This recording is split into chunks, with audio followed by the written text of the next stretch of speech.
Go, Premanandi. Jayom Vishipa Paramahansa Paradikacharya. Asatora Sata Sri Srimad, His Divine Grace. A.C. Bhaktivedanta Swami. Srila Prabhupada Ki. Anantakoti Vaishnava Ki. Prem Sekaho Shri Krishna Chaitanya Prabhu Nityananda Shri Advaita Gadadhar Shivasri Gaur Bhaktivedanta Ki. Shri Shri Radha Krishna Go Gopinath Shamakun Radhakun Giri Govardhan Ki. Grantharaj Srimad Bhagavatam Ki. Samaveda Bhaktivedanta Ki. Nitai Gaur Premanandi. All glories to the Summa devotees. All glories to the Summa devotees. All glories to the Summa devotees. All glories of glory, Shri Guru, Shri Gauranga, Yaribol.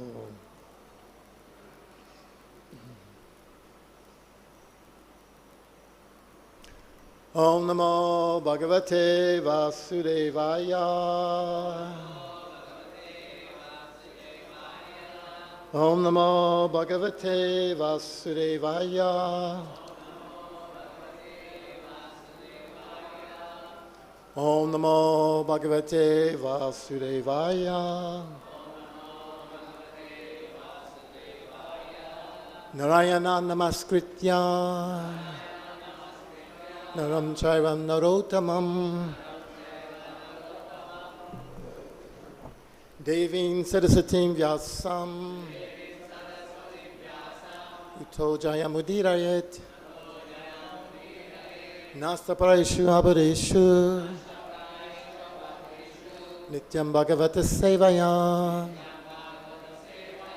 Bhagavaruttama Shloke Bhakti Bhavati Naishtiki Shrinvrata Swakata Krishna Punya Shravana Kirtanam Hriyansto Vibhadrani Vidunoti Suritsitam. We're reading from Srimad Bhagavatam, second canto, chapter 7, scheduled incarnations, text 27, right? Okay. I've been in class many times, and it's always the wrong text. That they give spontaneous class. So those are more fun. You just speak whatever is on your heart. Sometimes you try to calculate. It comes across like you're reading, you know.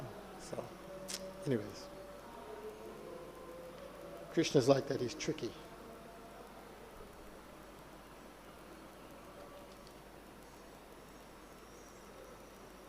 I can see this one better.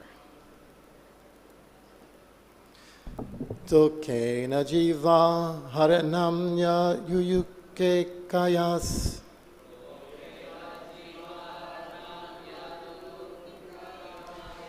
Tokena jīva-haraṇaṁ ulūki-kāyās.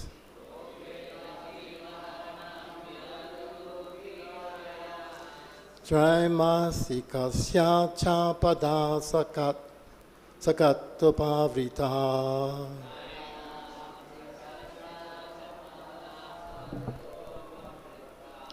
trai-māsikasya padā śakaṭo pavṛttaḥ.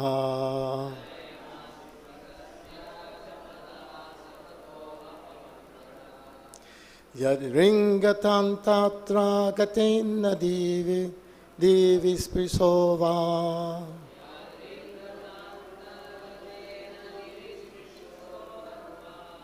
Yad riṅgatāntara-gatena divi-spṛśor.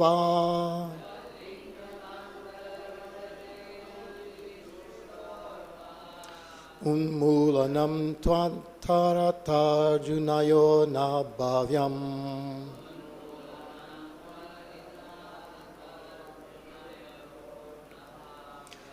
Unmūlanam antara-gatena na bhāvyam.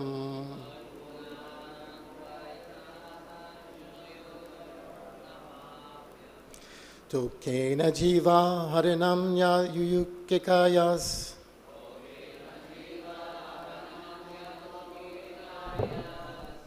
trai-māsikasya ca padā śakaṭo pavṛttaḥ.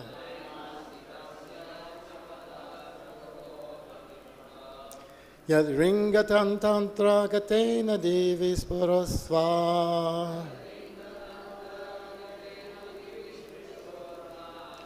Unmūlanam antara-gatena na bhāvyam.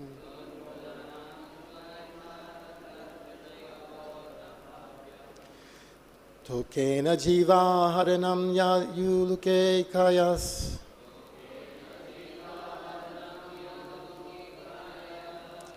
Trai-māsikasya ca padā śakaṭo pavṛttaḥ.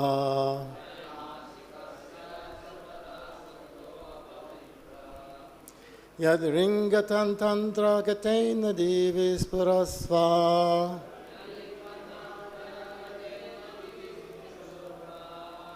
Unmūlanam antara-gatena na bhāvyam.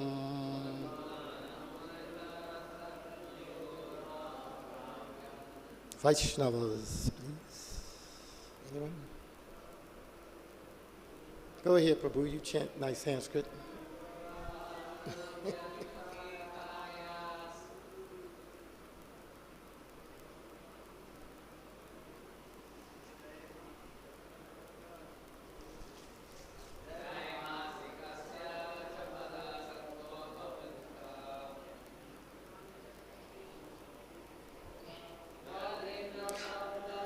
divi-spṛśor.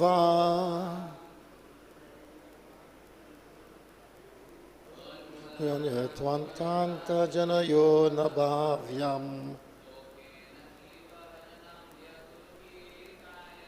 Tokena jīva-haraṇam yad ulūki-kāyās.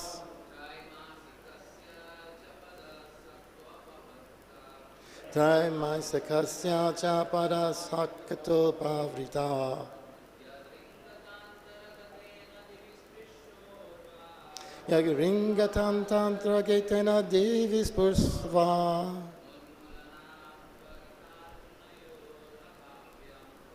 antara-gatena bhāvyam. Some Vaishnavis.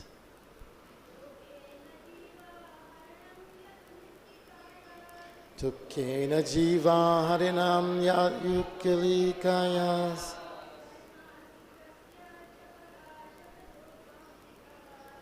trai-māsikasya ca padā śakaṭo pavṛttaḥ. riṅgatāntara-gatena divi-spṛśor.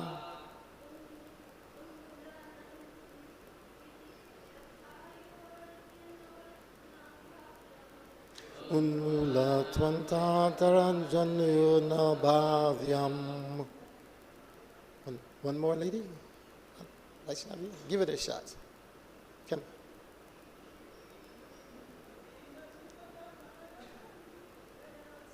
Tokena ulūki-kāyās. trai-māsikasya ca padā śakaṭo pavṛttaḥ. riṅgatāntara-gatena divi-spṛśor.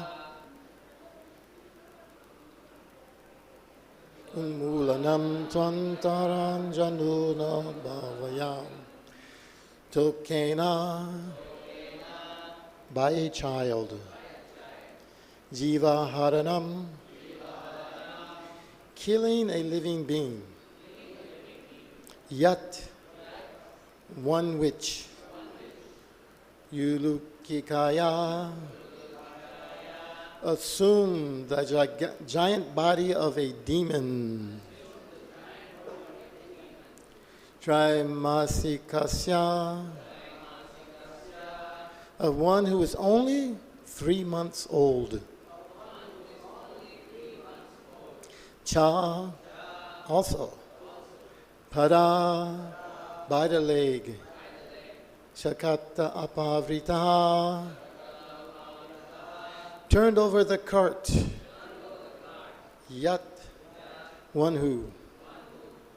riṅgatā, while crawling, antara-gatena, being overtaken, divi, high in the sky, spṛśoḥ, touching, va, either, unmūlanam, uprooting, to, but, itarathā, anyone else than,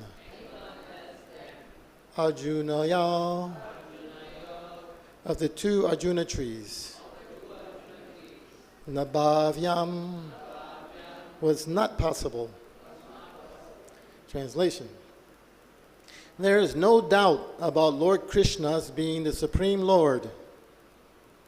Otherwise, how was it possible for him to kill a giant demon like Pūtanā when he was just on the lap of his mother? Imagine, he's smaller than that boy right there. That one with the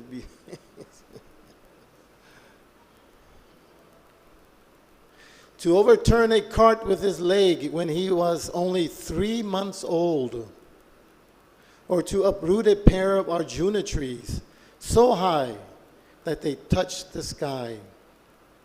This was only when he was crawling. All these activities are impossible for anyone other than the Lord himself. Shri Krishna Bhagavan Ki. Of course, Prabhupada's going to talk about how the demons don't believe this, right? They think it's all stories. Oh, come on. That's their misfortune. We can enjoy it, isn't it? That's amazing. You think about it. When they see, like, football, right? Everybody likes football.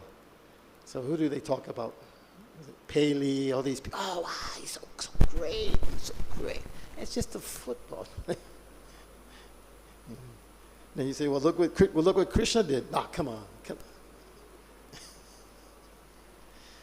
Purport by His Divine Grace, A.C. Bhaktivedanta Swami Srila Prabhupada Ki.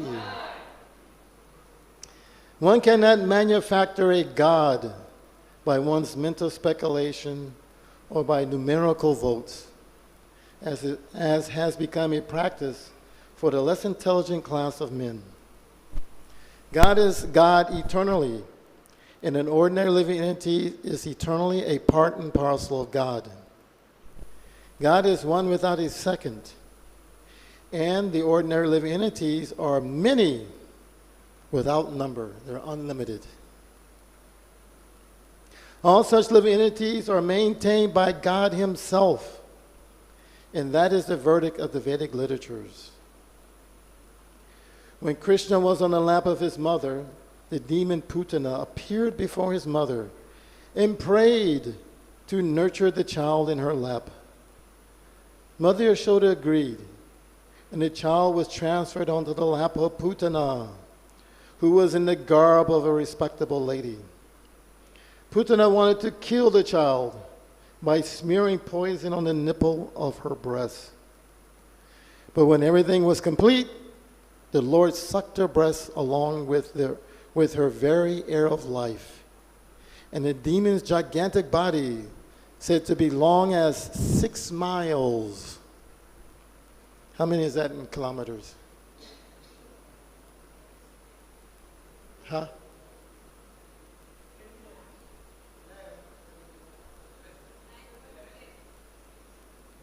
Is it more or less in kilometers? More, right? So it's like 8, something like that, right? 8.6. 8.6. Imagine that. So like from here to the Navadvip Ghat. That long.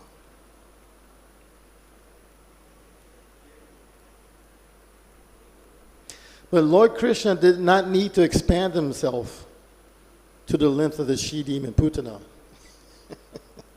He didn't have to become as big as Pūtanā to kill her. Although he was quite competent to extend himself more than 8.2 kilometers. In his Vamana incarnation, he posed himself as a dwarf Brahmana. But when he took possession of his land, promised by Bali Maharaj, he expanded his footstep to the top of the universe, extending over thousands and millions of miles. So it was not very difficult for Krishna to perform a miracle by extending his bodily feature. But he had no desire to do it because of his deep filial love for his mother, Yashoda. If Yashoda had seen Krishna in her lap extending 6 miles to cope with the she-demon Pūtanā, then the natural maternal love of Yashoda would have been hurt, because in that way, Yashoda would have come to know that her so-called son Krishna was God himself. And with the knowledge of the godhood of Krishna, Yashoda Mai would have lost the temper of her love for Krishna as a natural mother. But as far as Lord Krishna is concerned, he is God always, either as a child on the lap of his mother or as the coverer of the universe, Vamanadev. He does not require to become God by undergoing severe penances, although some men think of becoming God in that way. By undergoing severe austerities and penances, one cannot become one or equal with God, but one can attain most of the godly qualities. A living being can attain godly qualities to a large extent, but he cannot become God.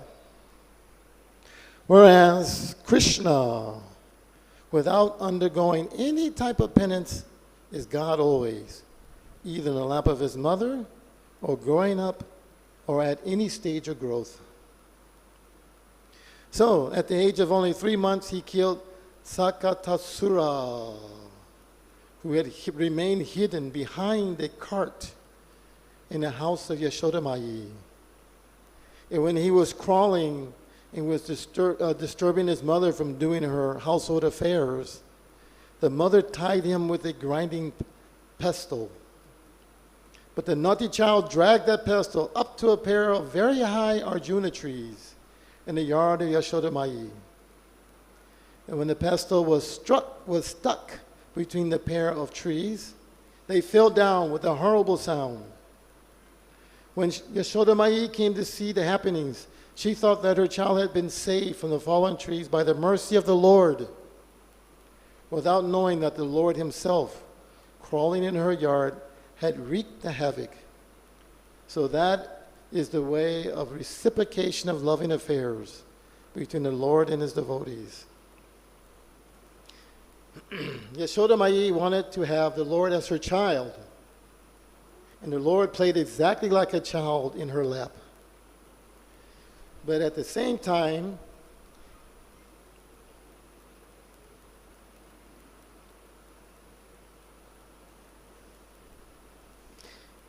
played the part of the Almighty Lord whenever it was required.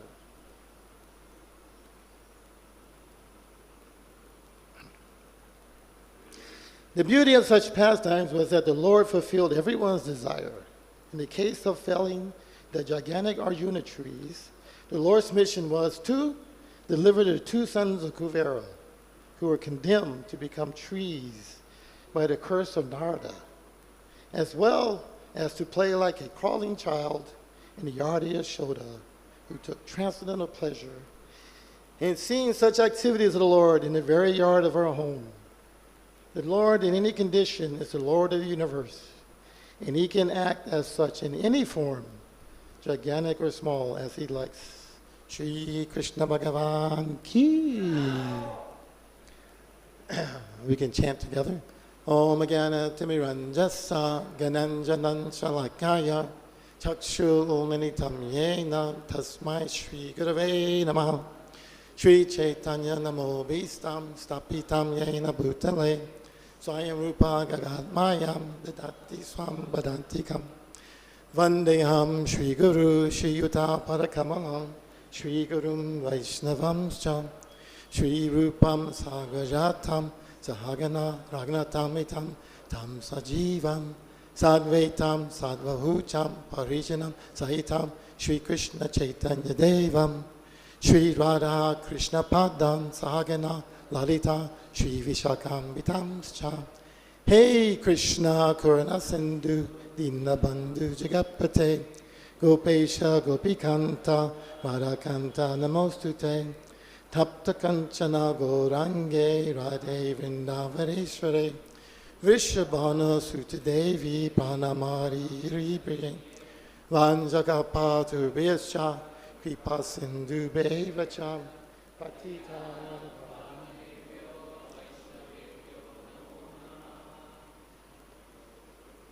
Jai Shri Krishna Chaitanya.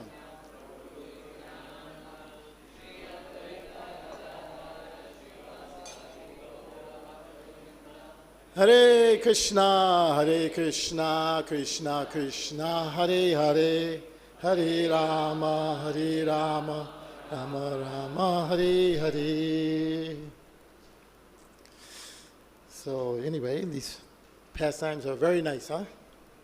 That's what we're all striving for. We want to enter into these pastimes. Yes or no? Yeah. No, you're preachers. You want to stay here and preach. You don't want to go into the pastimes. Save all the fallen souls. Then we go back, right? Anyway, that's how we aspire. So, in the beginning of this purport, Prabhupada mentions one cannot manufacture a god by one's mental speculation or by votes. I guess that happens in India mostly, huh? Because in America we don't have, nobody claims I am God, except maybe a crazy person walking on the street. So nobody takes him serious. But I think in India, a lot of people, right? And people, yeah, they believe it. So I don't understand that part, but anyway. So this has become this is Prabhupada writing this purport in 1972, somewhere around there, 73. You don't see that too much now in India, do you? People claiming to be God? Still? Really? But they don't get as much attention like they used to in the past. They still do. Okay.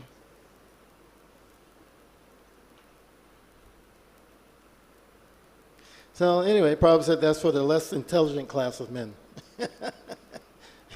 Very less intelligent, like children. You can fool children very easily, can't you? Like, I got your nose. Like, oh wow, how did you do that, Yuzi? You can't do that to an adult.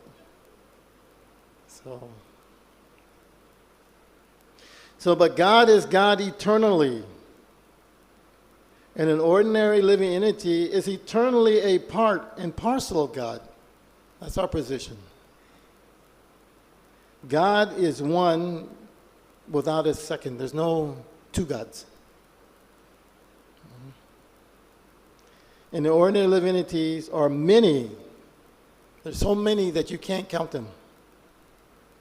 All such living entities are maintained by God. Imagine it. Like one, he's maintaining everyone. And that is the verdict of the Vedic literature.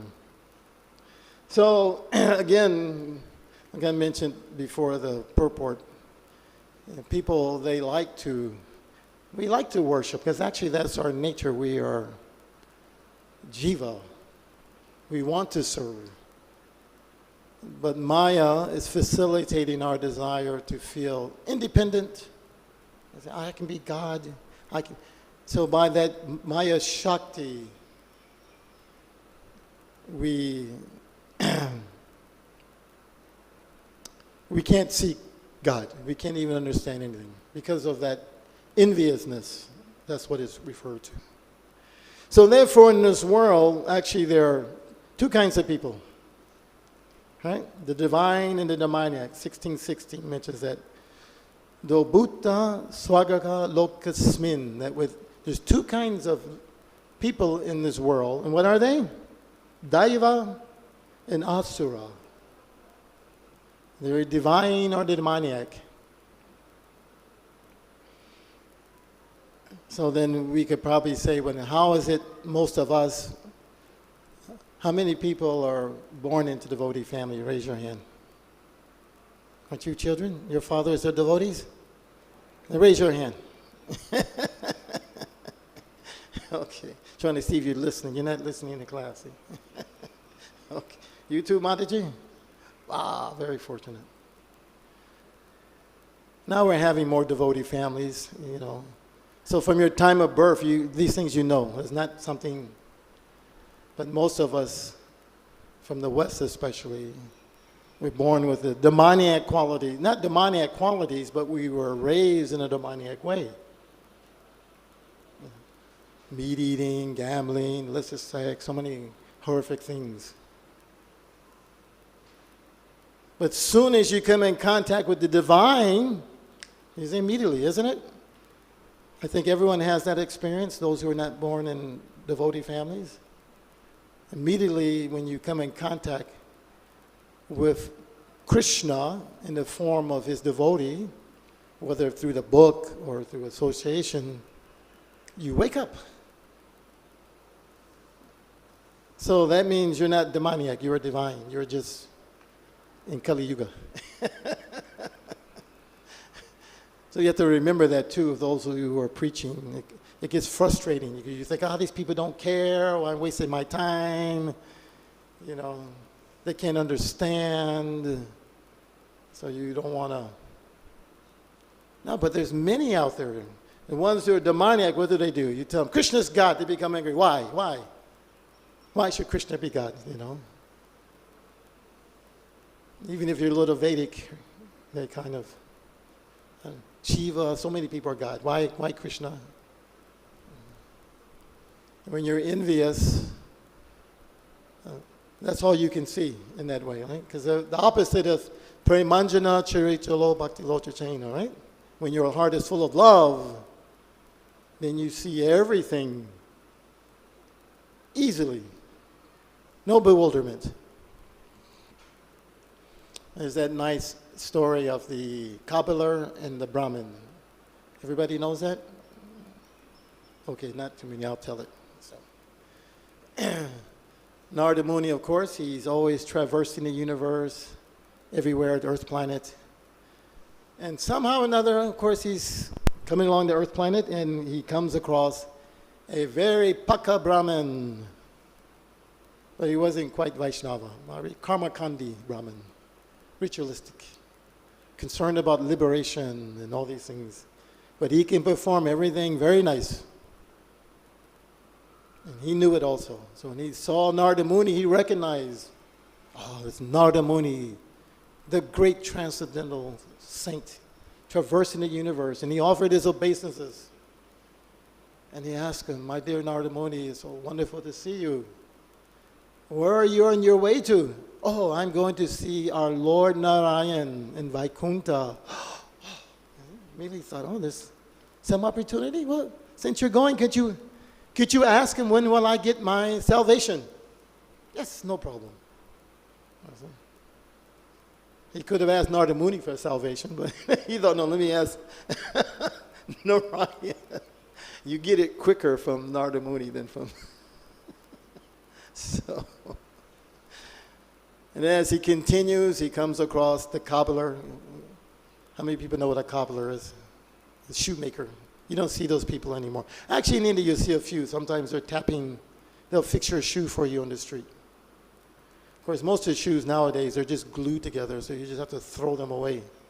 You can't really fix them. So anyway, not educated, simple, probably can't read, but he was Vaishnava. See how easy it is to become Vaishnava? No envy, obviously contacted another devotee. And when he sees Narada Muni, same offers his obeisances. Where are you going? Oh, I'm going to see our Lord Narada. Oh, please, you ask him when I get my salvation. Okay. So Narada Muni arrives and has darshan of Lord Narayan. And he mentions to him that, I met two of your devotees, and they have some questions they want you to answer. They want to know, when are they going to get their salvation? One is that Brahmin And that cobbler goes, yes, yes, I know. He says, you tell that cobbler, in this lifetime, he's coming back to me. And that Brahmin will take 1,000 births. And I was, what? He says, perfect Brahmin, how's that possible? And he's just a cobbler, you know. I said, and instead of giving an answer, he says, I tell you what, when you go and tell them what I told you, and they're going to ask you, what was I doing? You tell them I was threading the eye of a needle with a camel. So, okay. So when he comes back down, he sees the Brahmin. Oh, you've returned from Vaikuntha. What did my Lord say? When will I get my salvation? He said, in 1,000 births. He was shocked. I'm doing everything perfectly. How's that? 1,000 births? Maybe Narada Muni didn't really see Narayan. Let me ask him a question. Oh, what was Narayan doing when you saw him? Oh, he had a needle and he was threading the camel through the eye of the needle. You didn't see Narayan. You didn't see Narayan. Dismissed Narayan. So when he saw the cobbler, and he also asked, same thing. Oh, your Lord said you will go back into He's so merciful.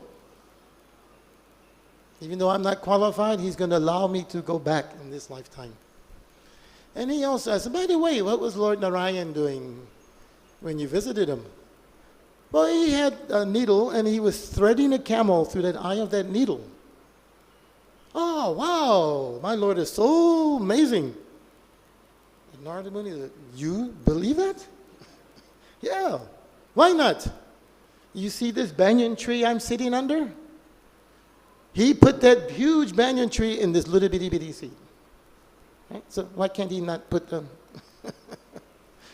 So when you have love, everything is very clear. No bewilderment. But when the envy is there, even if you can study all the Vedic rituals perfectly, you simply stay within the realm of this material world. Even if it's in the mode of goodness, it's still bonding. You see? So the demoniac is described nicely in the 16th chapter of the Gita. And Krishna summarized it that what are their qualities? Pride. And when you have pride, what comes next? Arrogance, right? Why you get out of my way? You see? Especially if you're like the caste Brahmins, and that's what kind of destroyed Vedic culture in India. The I am born Brahmin, and if you step on my shadow, it's contaminating for me. You know, arrogance, conceit, and when you're proud, you become angry. Right? Any little thing makes you very angry, harsh. And with that, you are in ignorance. Your knowledge is covered because of these things. So Krishna says these things belong to the demoniac. And for the divine, he says so many things that are there. And he mentions that, he says, people who are divine, they're fearless. They're trying to purify their existence. They cultivate spiritual knowledge. They're charitable, self-control, perform sacrifices. If they're fortunate, they study the Vedas. They can perform austerity. They're simple. They're nonviolent, truthful, and freed from anger. And they're renounced. Renounce means they're not attached. They're peaceful. They're averse to fault finding. They have compassion for all living entities. And they're free from covetousness. They're gentle, modest, steady in their determination. They have vigor. They have forgiveness, fortitude, cleanliness, and most importantly, they're freed from envy, and thus end the passion for honor. So these are the transcendental qualities that are there. So as we become awakened in our Krishna consciousness, we should see these things manifesting. Even though, say, most of us from the West are raised to be proud, arrogant, right? We're number one. Oh, yeah, USA. So takes so much pride. Everybody fighting, isn't it? We are Americans. You cannot. I remember in school, even at the age like these boys, in school, you know what our teachers used to teach us? You can be president of the United States one day. You have to believe it. You just have to try, you see. All your life they tell you, like, you can do anything. Well, it's technically, you, depending on your karma, of course, but, but you know, they give you that pride to make you. So, actually, that served our movement very well. Prabhupada said that. He said the one good quality about the Americans were they're irresponsible. How's that a good quality? Because when it came to preaching, they didn't care for rules and regulations. Right? Or many of us joined the movement, right? At a young age, 18, 19. That's the time you're supposed to go to university, get your life together, right? And forget that, I'm going to the temple. I'm moving in the ashram. Mothers are crying, oh, my baby, please, don't do it. You can be devotee afterwards. My mother talked to me like that. If I had listened to her, I would have missed Prabhupada. I would have missed it. I think about that all the time. If something inside was just burning. No, go, do it now. Don't, just do it, do it. So lucky I listened to that inner voice, huh? Huh? Yeah. Even she, at one point, she found out I was in the temple. So she wrote a very long suicide letter. If you don't leave, I will kill myself. Can you imagine that? If you're born in India, at least they learn to be dutiful to the parents, right? You go back, wouldn't you? I'm going back home. Americans, she's not that body. So, yeah, but if you think about it, really, think about it. It's like, do you remember your mother and father from your previous birth? So why we place so much importance on the one in this birth? You'll have another one in your next birth also.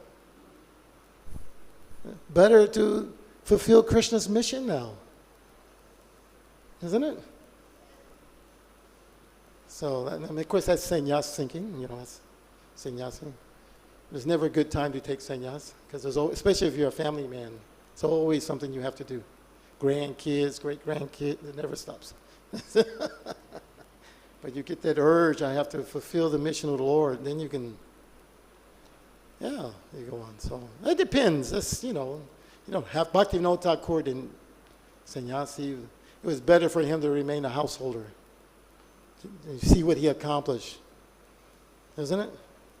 Bhaktisiddhanta was sannyas. Eventually, Prabhupada took sannyas.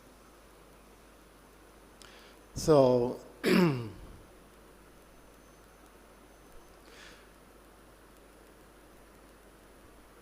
those who are caught up in this demoniac quality, what else happens to them? When they hear, like we just read here about Krishna's wonderful feats.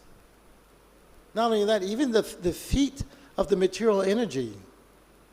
Pūtanā is just a jiva. But she could assume a form. Her natural form is 8.2 kilometers tall. And then she could make herself look like a beautiful gopi. If she had came to Vrindavan as big like that ugly witch, do you think Yashoda would have said, yeah, take my baby, give her some breast milk? No, they wouldn't. They wouldn't have happened. So actually all this is Yoga Maya covered them. She came very like a gopi. And it's a common practice that if all the mothers nurse the babies, right? So people hear this and they think, oh, come on, come on. How can you believe that? Especially in the West. But there's so many phenomenal things that occur, isn't it?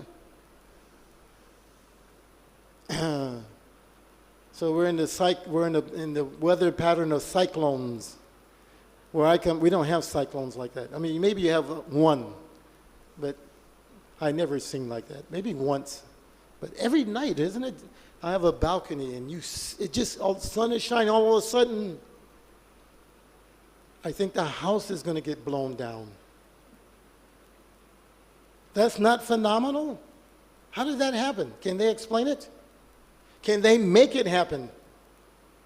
Why do they need to make all these weapons? Just learn how to make a horrible tornado appear and wipe all the soldiers away. The Kshatriyas could do that, chanting mantras, right? You see, this Earth planet is such a large globe, and it's just floating in the sky. That's not phenomenal? And the sun, perfect rotation. 6 months from now, they can tell you exactly what time the sun is going to rise in Mayapur to the second. Who's controlling that? That's phenomenal, isn't it? You can't get the buses or airplanes to run like that by the second, right? They land perfectly, everything's on time. And they have PhDs in those degrees. Right? Supply chain, how to make it flow perfectly so everything's on time. Still can't do it. But because of envy, they think, no, let me read one verse here. Krishna describes the mindset of the demoniac person. I wrote that here. So the demoniac person thinks, so much wealth do I have today. I will gain more according to my schemes. So much is mine now, and it will increase in the future more and more. He is my enemy, and I have killed him, and my other enemies will also be killed. I am the Lord of everything. I am the enjoyer. I am powerful. I am happy. I shall perform sacrifice. I shall give some charity, and thus I shall rejoice. Mm-hmm. Even if they're little demons, they dream of that, right? One day I am in charge of this country. Nobody can stop me. So actually only one person achieved this. Who was that? Who knows? He's the only one. He was so powerful that the 33 million demigods, they had nothing to do. He didn't even need them. He could do everything. They were idle. Only Brahma, Shiva, and Vishnu were not under his dictation. And he's just like this, wasn't he? He was still not satisfied. Because what's driving you, you can never satisfy it. Still he was thinking, I have to kill Vishnu. And if I stop the Jagga, Vishnu will wither up and die because no one's performing Jagga. Mm-hmm. So, on the divine side, we get the nectar.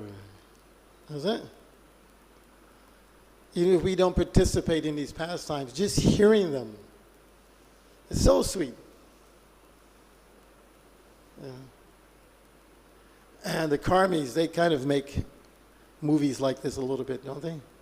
But they're not sweet. They're kind of shocking. It's like, hard to even look at. But who feels like that when you hear, Krishna smashed the demon on the head and blood is flowing, and you go, yes, yeah, my Lord is so wonderful. Wow. It doesn't seem horrific. at all. So this is the nature of the spiritual realm from which we've come.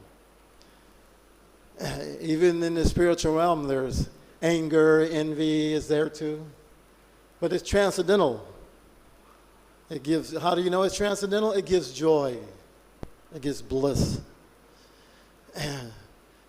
Srila Prabhupada, he would use that envy and jealousness for spreading Krishna consciousness when he was present. He would make devotees compete with one another.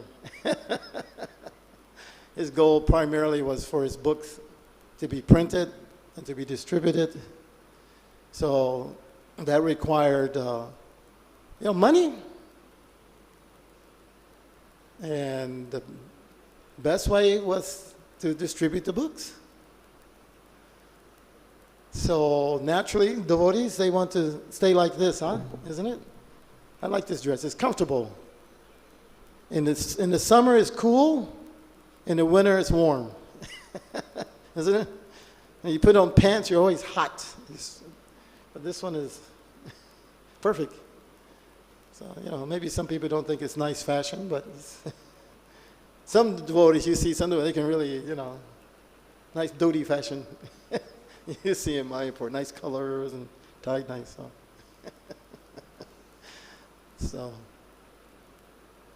But to make us compete, he would pit devotees from one against the other for distributing books. Everybody wanted Prabhupada's mercy. So he would glorify those temples that distribute a lot of books. And it was transcendental. No one really, how could you say, you didn't hate anyone as a result. So generally, Tamal Krishna with his Radha Damodar traveling Sankirtan party, they would distribute the most. But every now and then, Rameshwar with his BBT party would defeat him. So there's one nice conversation if you listen to the Prabhupada's recordings, where they're all in the room reading the Sankirtan results after the Krishna's marathon. And Prabhupada, Tamal Krishna, Rameshwar, so many are there. So Prabhupada says, yes, Tamal Krishna Maharaj has been defeated. Everybody, yeah! Tamal's. But now he's scheming. They won't defeat me next time. They won't defeat me next time. And therefore, you will find, you look at those Sankirtan scores back in 1975, millions a month, 1 million books a month, with, less than 5,000 devotees. So that was a good thing, wasn't it? See? So we don't use that quality nowadays too much because it's, I don't know. When Prabhupada was in the center, it was easy. But now we have so many great acharyas. So we have to keep it a little. Sometimes I wish they should do that, competition amongst the acharyas in our ISKCON. This acharya's disciples versus this acharya's in book distribution. Think about that. Millions of books will go out if we don't kill each other, right? And then we do anything, like I mentioned, we would go in our we couldn't use dhotis.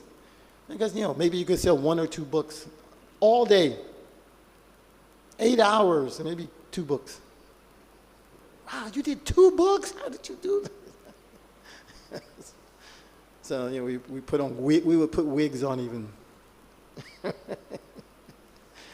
Karmic clothes, and you couldn't be a Vaishnava. You had to be like a businessman and get real aggressive. Where you flying from? Come here, let me shake your hand. Come here. Come here. Yeah, you, come here. Everybody's giving a donation. See what you can give, huh? Yes, sir. Yes, sir. Now you can go like this. Right? Bhakti Swami has a disciple in Atlanta. He did, what was it? Like 3,000 big books in one day in his dhoti in Atlanta. Because he's a little mixture of that too. He wears dhoti, but he's also kind of, he knows how to be a little bit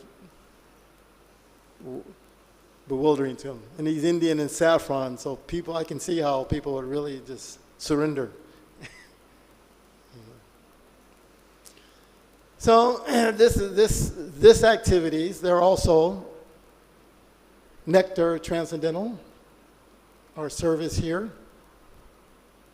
And as we advance, internally we can enter into all these pastimes.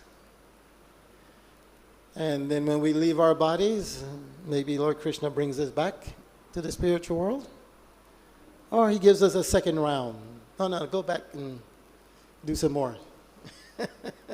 Right? Of course, Kali Yuga is going to get more hard, more difficult. Now it's not so difficult. We can fly to Mayapur.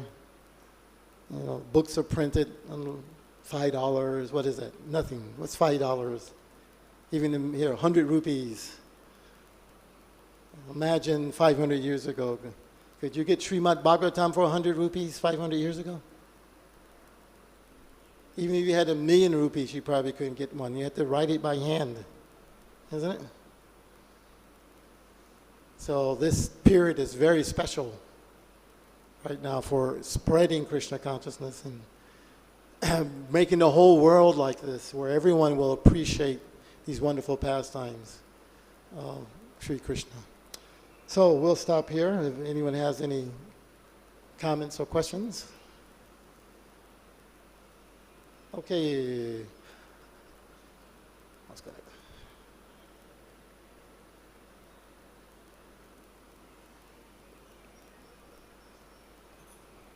You said that a devotee is free from... A little louder, I'll get bad hearing. You mentioned that devotees free from propensity to find fault with others.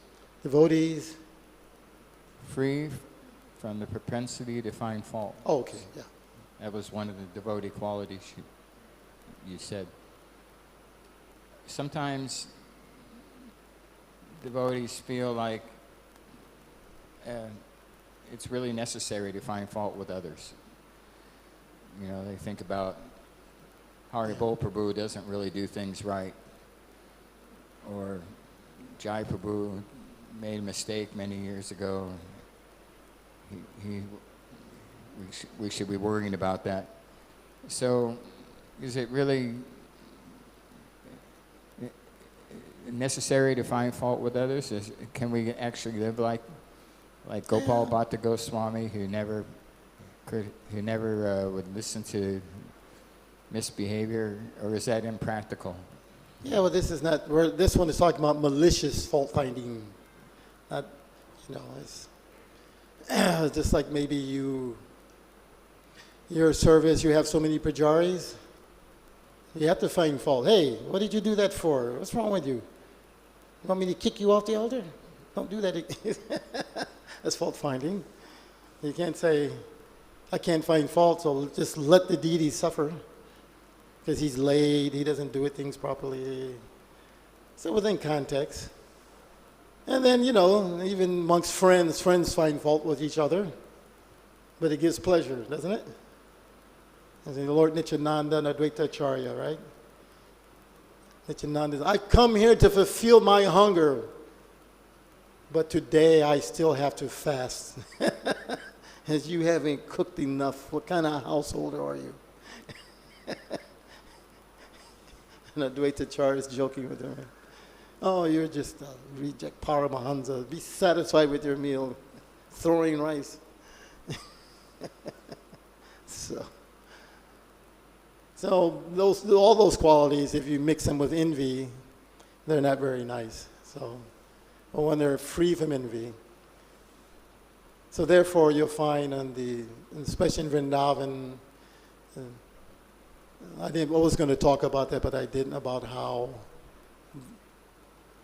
they have to be covered so they don't see Krishna opulence. Otherwise, they can't be familiar with him at all. So in Vaikuntha, nobody's like that. There's no envy, there's no anger. Everything is obedient. So, Okay? Okay, anything else? Jai, all glory Shri Guru Shri Gauranga, all glory to the sum of devotees. Hare Krishna.